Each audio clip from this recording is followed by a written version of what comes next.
kako izboljšati dostopnost gluhih in naglušnih na vseh področjih, so se spraševali na posvetu o dostopnosti, ki je konec novembra potekal v prostorih Zveze društev gluhih in naglušnih Slovenije. Gluhi in naglušni za enakopravno vključenost v družbo potrebujejo izboljšave na področju dostopa do informacij, komunikacij, digitalnih storitev in tudi do fizičnih prostorov. Zagotovo je velik manko dostopnosti na spletiščih, na raznoraznih dogodkih, še posebej javnih, zasebne narave.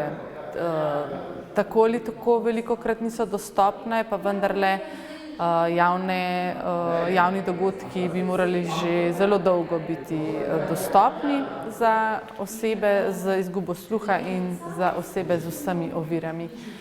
Posebej pereč je dostop do informacij, saj je večina televizijskega programa v slovenskem jeziku gluhim in naglušnim nedostopna. Zato so nujni podnapisi in tolmačenje v znakovni jezik televizijskih programov, spletnih videov in javnih dogodkov. Na področju avdiovizualnih medijskih storitev ni še dovolj narejenega, namreč, kot smo že ugotovili tudi na posvetu, uporabniki želijo še več dostopnega programa, zato smo iskali možnosti, kako bi tudi tukaj dosegli še določene spremembe.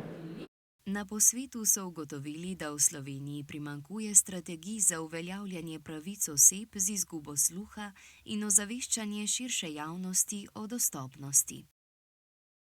Posamezni ukrepi in pobude so sicer učinkoviti na lokalni ravni, ne dosegajo pa potrebnega širšega vpliva.